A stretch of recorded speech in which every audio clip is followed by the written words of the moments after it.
di mana apa namanya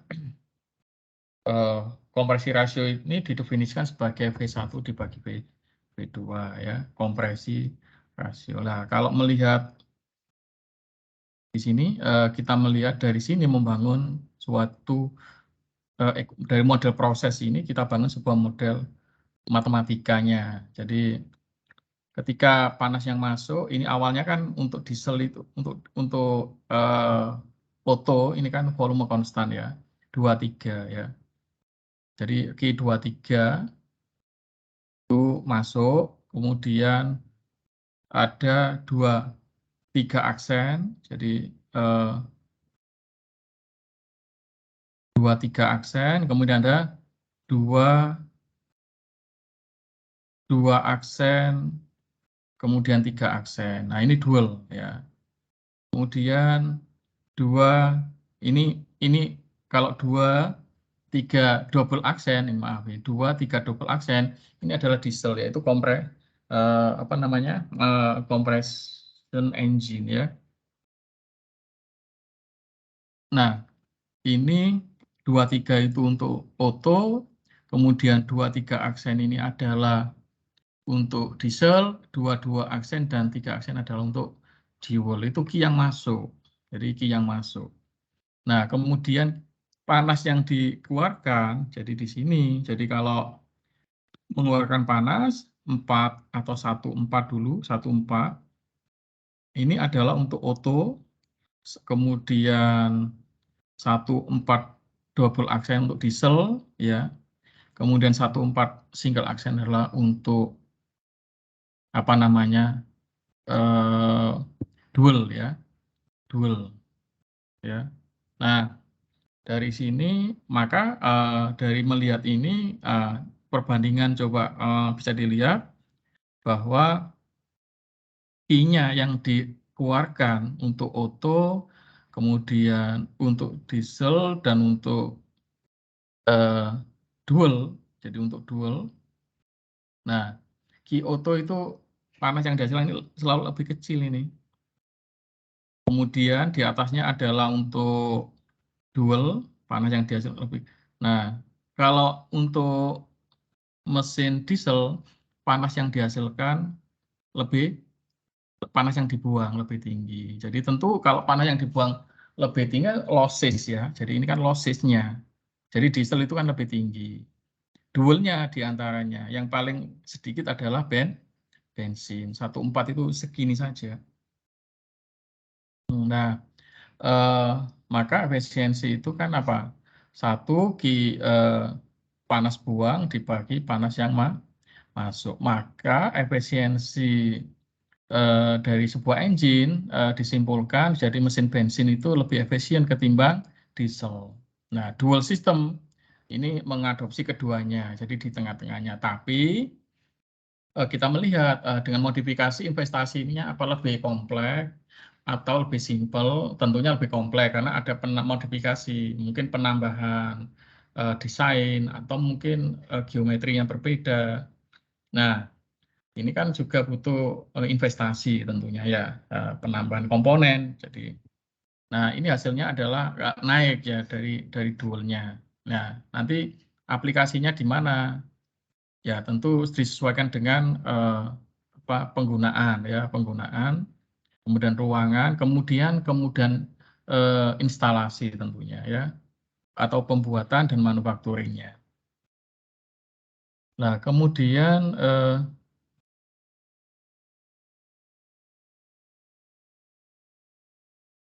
key in. Nah, untuk tadi key out-nya, dari key out-nya ini, jadi ini lebih kecil, tentu menghasilkan efisiensinya lebih gede ya. Nah, kemudian untuk perbandingan kompresi rasio V1 ini, kemudian key yang dikeluarkan untuk bensin ya. Coba ini dilihat dengan membuat di sini ini modifikasi mesin bensin ya. Jadi ini mengurangi tekanan ya, mengurangi tekanan, kemudian dibuat dual, kemudian dari sini kita lihat ya 2/3 itu panas yang masuk untuk auto ya. 2/3 tekanannya lebih tinggi ya tentunya di sini. Kemudian untuk 2 double ya untuk diesel ini compression engine, kemudian untuk dual dua aksen ya, dua aksen, tiga aksen ya. Jadi panas yang masuk untuk dual. Nah kemudian untuk key yang dikeluarkan ini 1/4 rejection ya, rejection 1/4. Di sini key yang masuk coba dilihat di sini key auto-nya lebih tinggi ya. Kemudian key dual-nya coba berkurang lagi dan key diesel-nya paling minimum ya di sini ya. Nah, kemudian kalau dari sini maka kita melihat kalau key auto-nya lebih kuat. Nah, ini karena maka ini key auto tetap sama ya nilainya ya. Ya. Jadi key auto efisiensinya paling tinggi. Nah, kemudian kompresi rasio bagaimana? Kalau dilihat dari kompresi rasio untuk diesel lebih kuat karena lebih tinggi, ya lebih tinggi. Jadi kemudian untuk dual diantaranya dengan auto. Jadi jika kita melihat ini dari berdasar kompresi rasio ya, dengan melihat panas yang dihasilkan, yang dikeluarkan sama, maka berdasarkan kompresi rasio ya efisiensi di sini diesel lebih tinggi ya. Kalau berdasarkan panasnya yang masuk apa namanya key auto lebih tinggi. Nah ini hasilnya.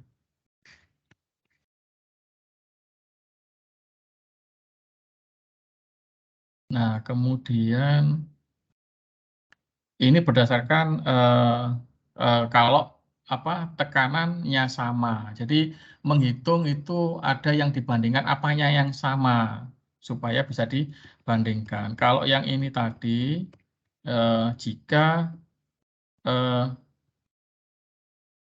ini adalah kompresi rasionya sama dan panas yang ditambahkan sama ya, sehingga menghasilkan efisiensi yang berbeda seperti ini. Itu satu. Nah yang kedua ini jika ini kompresi rasionya sama, jadi kompresi rasio kan ini ya, P1 dibagi P2-nya sama. Nah, kemudian panas yang dikeluarkan sama, dilepas 41 ya. Sehingga ini masih sama, auto lebih tinggi.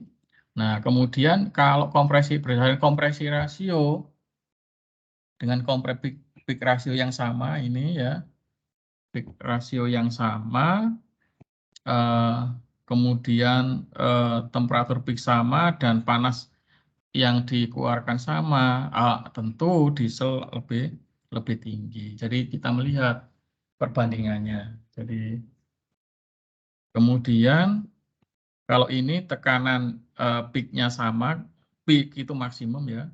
Jadi input panasnya juga sama, maka diesel memiliki efisiensinya lebih tinggi. Jadi kita melihat itu ada yang dibandingkan apanya yang sama. Ya. Nah, selanjutnya adalah kita akan melihat dari sisi fuel-nya. Fuel-nya berdasarkan termochemistry-nya. Jadi mungkin ada komposisinya apa saja ya. Jadi di sini termodinamik itu berkaitan dengan energi. Ya, termochemistry berkaitan dengan apa namanya komposisi ya, yang tentu melibatkan panas ya. Thermal itu panas ya. Nah, di sini akan fokus pada hubungan ya perilaku gas. Jadi ketika dipanaskan, kemudian ketika didinginkan, kemudian ketika diekspansikan dan ketika dikompresi. Karena internal combustion engine ini sekupnya itu ya berkaitan ruang lingkupnya ya sekitar itu saja. Ketika ada pemanasan ya, ketika ada pendinginan ya, karena melibatkan itu.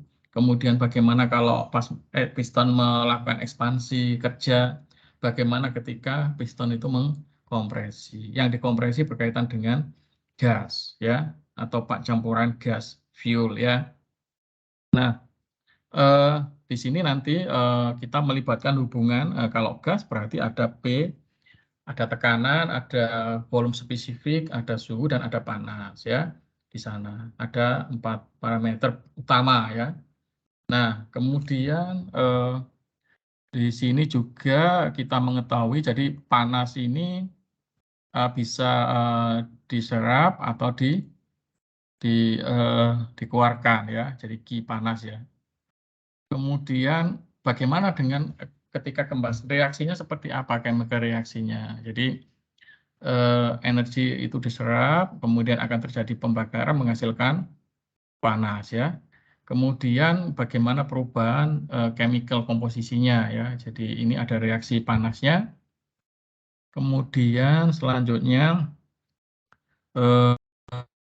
definisi, ya, berkaitan dengan panas yang berkaitan dengan reaksi kimia. Tentu ini sudah mendekati chemistry, ya. Jadi karena berkaitan dengan komposisi.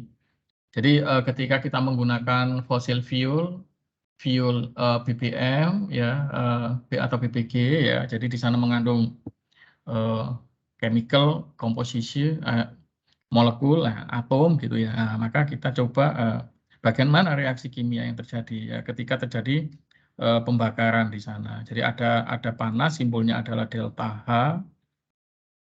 Kemudian panas yang masuk, delta H, itu positif kalau masuk sistem menyerap, ya. Kemudian panas yang dikeluarin, kalau melepas berarti panasnya hilang, maka negatif, kurang, ya. Minus, ya. Kemudian hubungan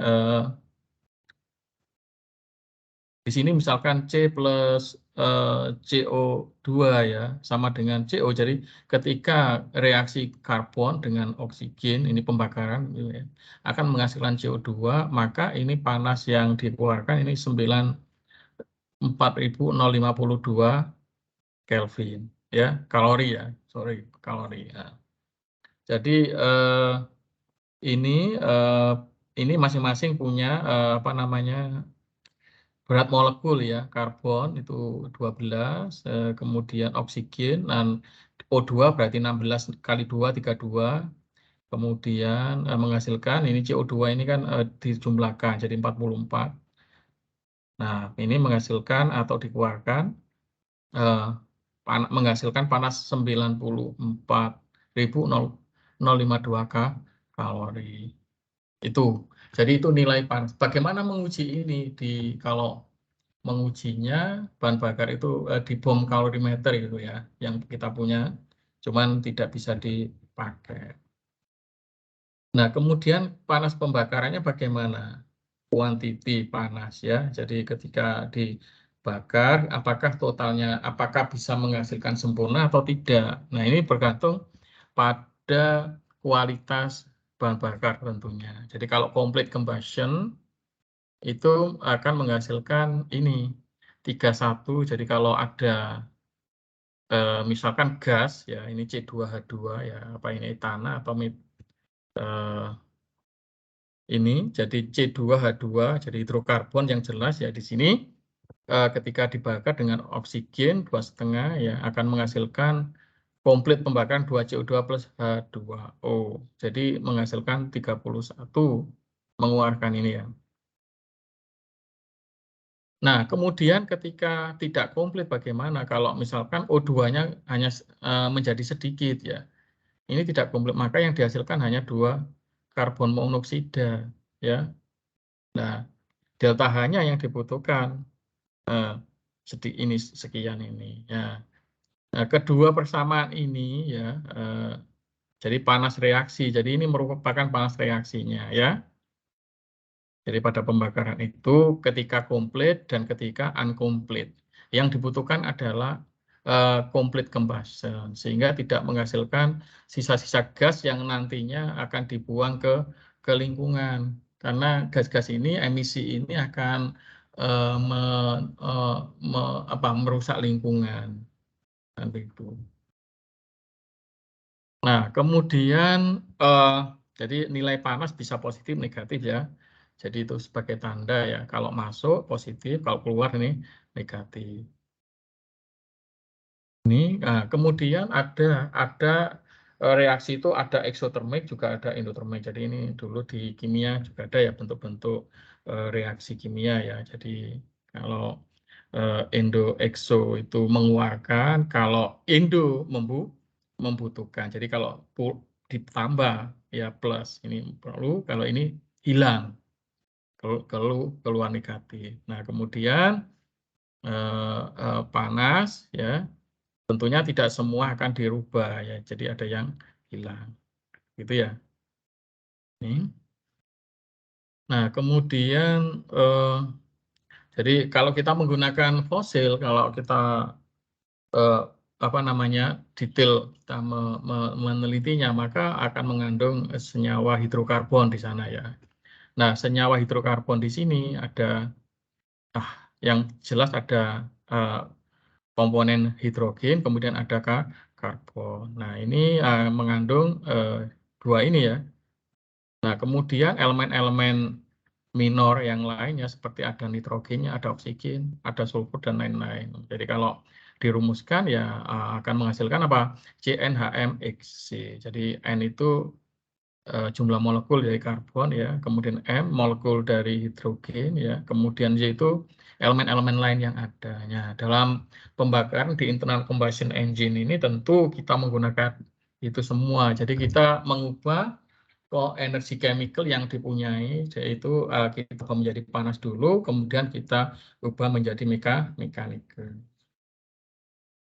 Jadi itu adalah transformasi energi. Jadi tentunya efisiensinya akan menentukan sekali, baik dari sisi efisiensi pembakarannya, efisiensi volumetriknya, efisiensi mekaniknya. Jadi yang dipakai nanti adalah brake efisiensi, di mana brake ini adalah dipakai untuk menggerakkan sebuah engine. Nah, karena pembakaran itu butuh oksigen, jadi fuel kita mix dengan oksigen. Nah, oksigen yang diambilkan dari mana? Oksigen itu dari udara tentunya. Jadi udara itu mengandung, jadi di sana ada senyawa O2-nya, ada nitrogennya, ada argon, ada C2 dan lain-lain ya. Jadi itu nanti dijumlahkan, kalau jumlah semua udara itu berat totalnya per volume ya 28,97 berat molekul ini tentunya ya. Berat molekul. Tapi ini komposisinya sekian ya. Komposisinya sekian. Nah, kemudian elemen utama di sini ya. Jadi di sini elemen utama, komposisi utama. Jadi di dalam udara itu ada oksigen, nitrogen. Perbandingannya 21 oksigen, 70 ini dibulatkan ya. 21 adalah oksigen, udara kita itu yang 78-nya adalah nitrogen dan sisanya adalah gas-gas lain ya. Karbon monoksida, karbon dioksida ya. Tentunya nanti kalau membentuk ini ya. Jadi ini meskipun sangat kecil tapi kalau incomplete combustion ini akan dikeluarkan menjadi emisi. Anda tahu emisi yang dihasilkan ini CO2 akan menyebabkan pemanasan global ya, peningkatan suhu dunia ya. Jadi kenaikan level permukaan laut ini dampak-dampaknya. Jadi nanti bisa berikutnya ya akan berefek pada lingkungan tentunya ya. Nah, kemudian nah ini jadi persentasenya ya. Jadi kalau 21 dan 79 ya nitrogen ya kalau, dan tentu ada gas-gas lain ya. Nah, kalau kita membuat analisis ya per mol biasanya jumlah molnya. Jadi untuk reaksi kimia kapan dikatakan komplit, kapan tidak komplit. Nah, ini tahunya mungkin dari kita membuat pakai analyzer ya, gas analyzer ya, atau emisi analyzer ya. Jadi di sana nanti kita nampak komposisi yang ada setelah terjadi combustion. Dan yang dipakai di dalam pembakaran itu kan hanya O2-nya. Jadi maka ada sisa. Tentu ada sisa baik O2 maupun N2. Nah, sisa-sisa ini akan bereaksi, akan membentuk mungkin NH3, misal H2O. Jadi itu akan bereaksi. ada CO2, ada CO dan lain-lain. Nah, tentunya ini kalau semakin tidak efisien, maka akan semakin tinggi emisi ini. Ya, tentu kalau semakin tinggi, maka lossesnya akan makin pembakaran. Kalau lossesnya makin tinggi, berarti tidak efektif, tidak efisien. Tentunya. Jadi efisiensinya sangat rendah. Nah, kapan untuk bisa mencapai efisiensi tinggi? Tentunya pembakaran dibuat komplit, ya, sempurna. Tapi apakah mungkin bisa? Ya bergantung kondisi. Jadi kalau kualitas engine-nya bagus, bagaimanapun tetap losses masih ada. Nah, ini bergantung juga pada mekanisme kompresi rasio, kemudian ruang bakarnya juga, dimensinya, ya bentuknya. Nah, semua akan mempengaruhi di sana. Nah, kemudian hal-hal apa ya? Jadi ini secara stoichiometry, theoretical, ideal, chemical, corrected. Jadi panas atau energi yang dihasilkan ya ketika seluruh pembakaran itu dirubah. Jadi maka ini kita menggunakan istilah stoichiometry dari O2. Jadi contohnya C plus O2 menghasilkan CO2. 2H2 plus O2 menghasilkan 2H2O, ini sempurna. Artinya stoichiometry. Jadi ini ideal ya. Ideal. Nah, kemudian jadi stoichiometry itu ini contohnya ya. Jadi bagaimana kita melihat dulu yang kita sudah pernah bahas, ada campuran kaya, ada campuran miskin, kan gitu ya. Jadi, nah ada air fuel ratio, ada fuel air ratio, ada air fuel ratio. Jadi ada AF ya, ada FA. Jadi kalau AF ya apa namanya, udara, kemudian dibandingkan fuelnya. Jadi ini bisa massa, bisa juga apa menggunakan apa mass flow rate ya, laju massanya. Kemudian fuel air ratio juga dibalik ya, fuelnya dibagi udaranya. Jadi bisa menggunakan massa, juga bisa menggunakan laju massa. Jadi mass flow rate-nya ya. Kemudian dari sisi stoichiometrinya, jadi karena ini menunjukkan reaksi ya udara dan bahan bakar, maka kita akan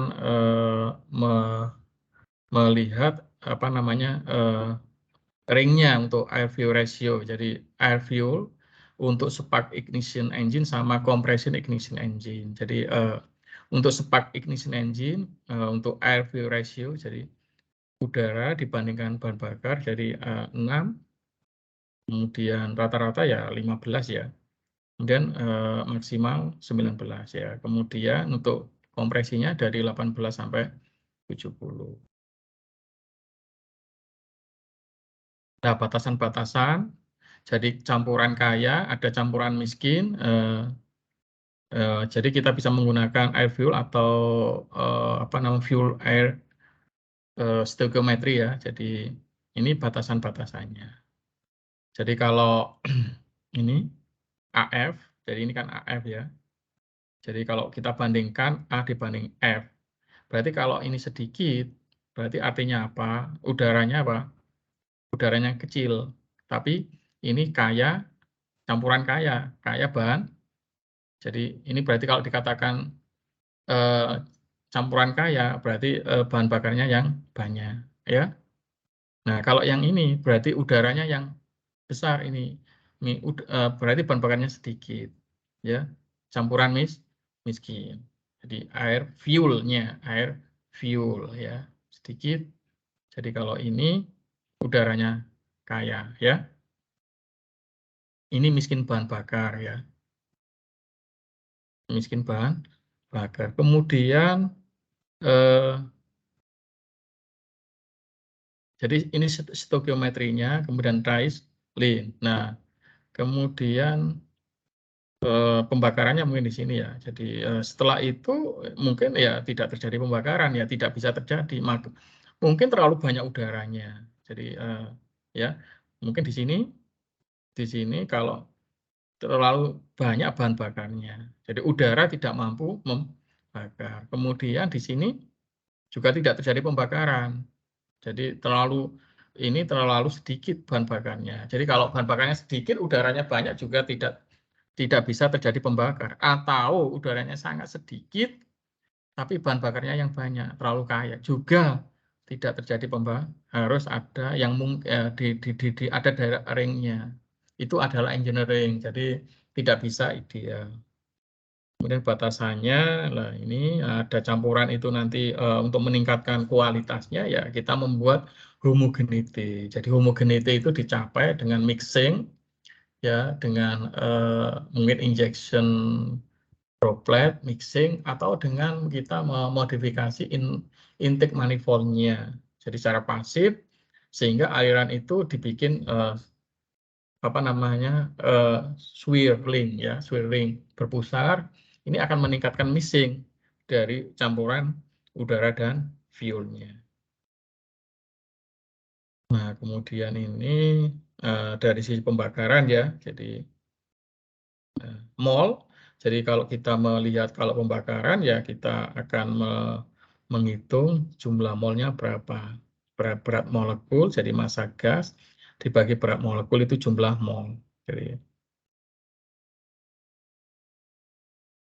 nah kemudian tipe-tipe fuel yang dipakai. Jadi di sini berbasis pada fosil, bahan bakar fosil. Jadi ada liquid fuel ya. Ini biasanya dipakai ya di internal combustion engine ya, bukan pakai solid ya.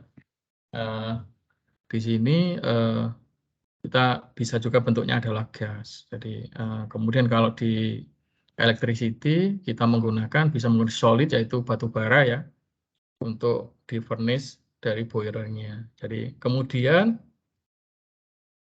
secara umum untuk membakar dari fuel ini ya, jadi itu adalah aktual dari sebuah proses kimia reaksi. Jadi pada kondisi tertentu, pada suhu dan tekanan tertentu, maka elemen-elemen ini saling bereaksi ya. Jadi ini akan membentuk sebuah oksida karena melibatkan oksigen. Nah, kemudian panas reaksinya, bagaimana yang dikeluarkan. Jadi semakin sedikit ya semakin efektif tentunya. Kan gitu ya. Nah, pemanfaatan dari panas ini akan dipakai, jadi akan dirubah menjadi berbagai bentuk lain dari sebuah energi, yaitu mekanik ya di sini. Nah, ini kemudian dipakai untuk menjalankan sebuah engine, kan gitu ya. Nah, untuk menghilangkan losses, panas yang hilang tadi, maka kita akan ada batasan-batasan. Jadi batasan-batasan dari sisi fuelnya, ya hidrokarbon itu ya. Jadi tentang kualitas ya. Jadi pembakaran itu dipengaruhi ya ini oleh hidrokarbon tipe bentuk. Jadi kalau di oto bensin ya Anda tahu ya ada angka oktan di sana ya. Kalau oktannya makin tinggi ya kualitasnya makin bagus. Yang dijual-jual yang lagi ramai itu ada Pertalite, ada Pertama, kemudian ada Premium dulu itu ya. Itu memiliki masing-masing punya angka oktan yang berbeda-beda di sini. Nah, itu menunjukkan kualitas ya, kualitas. Nah, kemudian jadi hidrokarbon itu yang ada di dalam sebuah fuel itu mengandung karbon dan H2 ya. Kemudian komponen lain tadi ya ada nitrogen, ada oksigen, sulfur dan sebagainya. Kemudian pada liquid jadi akan membentuk senyawa hidrokarbon CNHM ini ya.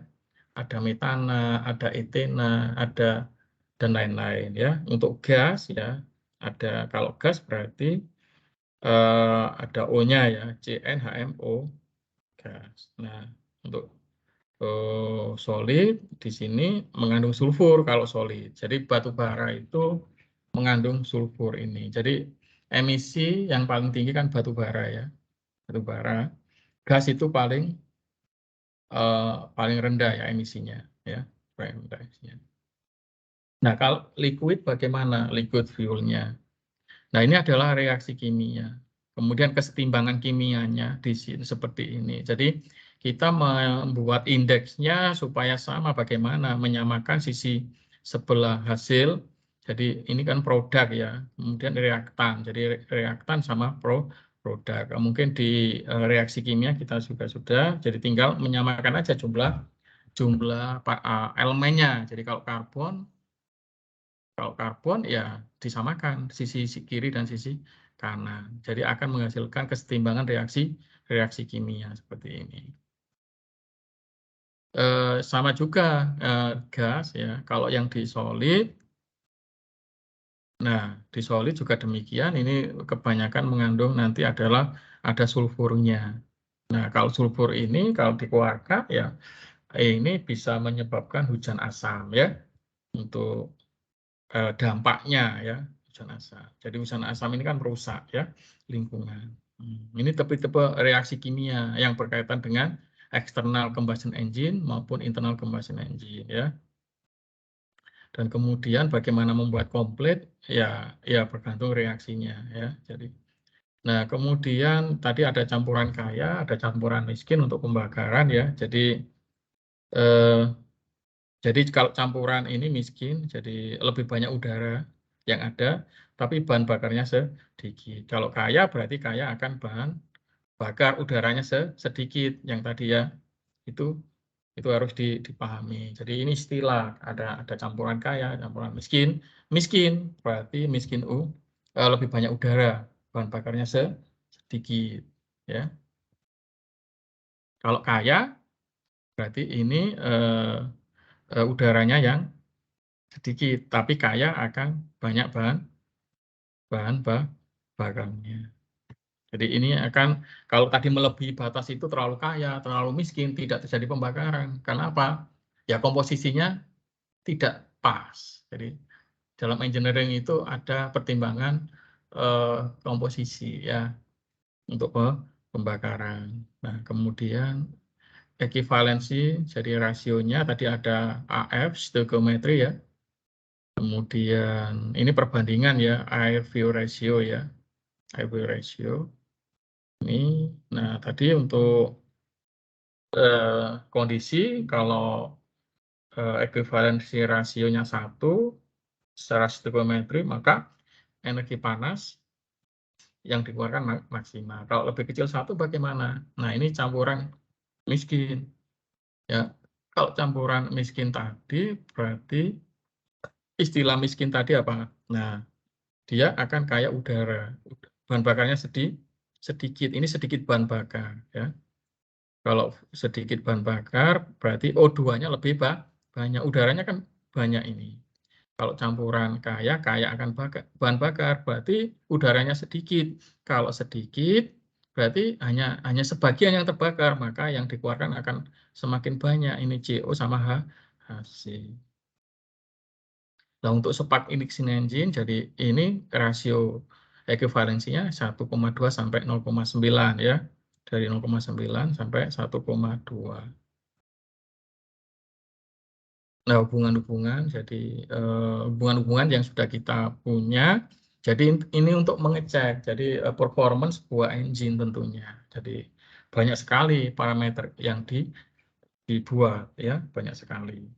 Nah, ada fuel air. Jadi kalau fuel ini singkatan ya, fuel ini udaranya ya. Kalau menghitung massa ya tinggal dihitung aja berat molekul itu dikalikan jumlahnya berapa, kemudian fuel air ratio-nya N ya berat molekul itu. Untuk fuel ini dibagi N.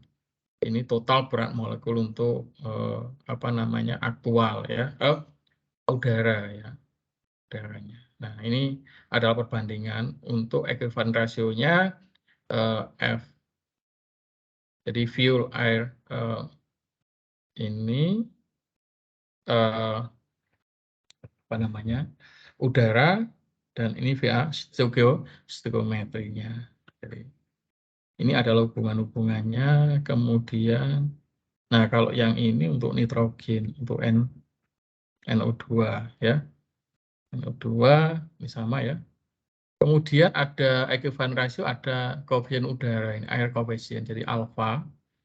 Nah, G ini adalah massa udara yang dibutuhkan selama reaksi kimia dengan 1 kilogram bahan bakar. Jadi ada G aktual. Jadi aktual udara yang dibutuhkan ya aktual massa udara yang digunakan untuk membakar 1 kilogram bahan bakar. Kemudian kalau G eh, ini adalah G yang dihitung ya, thermal ya, theoretical ya, G theoretical. Ini G theoretical ya. Jadi GTO itu adalah theoretical jumlah massa udara yang diperlukan untuk membakar satu komplit ya bahan bakar. Jadi ini maksimum ini ya akan menghasilkan apa rasio udaranya. Nah ini perhitungannya tentu ini sangat membutuhkan banyak langkah. Jadi kalau membuat engine kalau apa namanya meluat performance jadi emisi. Jadi semua alat-alat ini berkaitan dengan apa namanya apa namanya probe itu adalah sensor ya. Jadi ini mungkin bisa pakai sensor ya. Jadi sudah dipakai untuk menangkap ya, menangkap angka-angka perbandingan. Jadi angka-angka perbandingan. Jadi ini adalah hitungannya, kemudian alfanya untuk rasio udaranya adalah ini aktual dibagi teoretikalnya. Kalau dihitung secara langsung ya ini menghasilkan ada angka-angka empiricalnya seperti ini karena tidak bulat ya. Jadi tidak bulat. Jadi kalau sama dengan 1 itu secara stoichiometri, kalau miskin alfanya lebih besar 1, kalau kaya kurang dari 1. Jadi kalau miskin tadi apa? Kalau miskin diingat-ingat, kalau kaya, campuran kaya berarti bahan bakarnya banyak, kalau miskin bahan bakarnya sedikit. Gitu ya. Coba kalau miskin, jangan, ini berulang-ulang ini. Nah, kalau miskin, nah bahan bakarnya sedikit ya. Kalau kaya, bahan bakarnya banyak. Nah, kemudian ini tadi menghasilkan, nah jadi alfa, jadi ini rasio ini bisa juga dimasukkan ya di dalam reaksi umum dari kimia untuk liquid maupun gas. Hidrokarbon di sini seperti ini alfanya. Jadi sudah mengandung ada faktor rasio dari udaranya. Dan ini terlalu teoretikal sekali. Oke, ada yang ingin ditanyakan?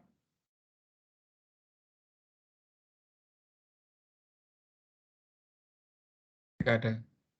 Ini chemistry ya. Jadi ini chemistry. Kemudian ada fraksi ya, fraksi dari karbon yang membakar menghasilkan CO. Jadi CO ini kan salah satu gas ya.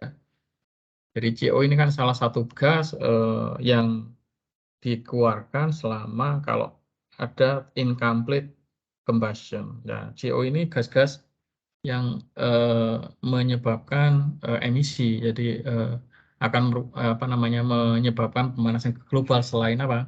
CO2.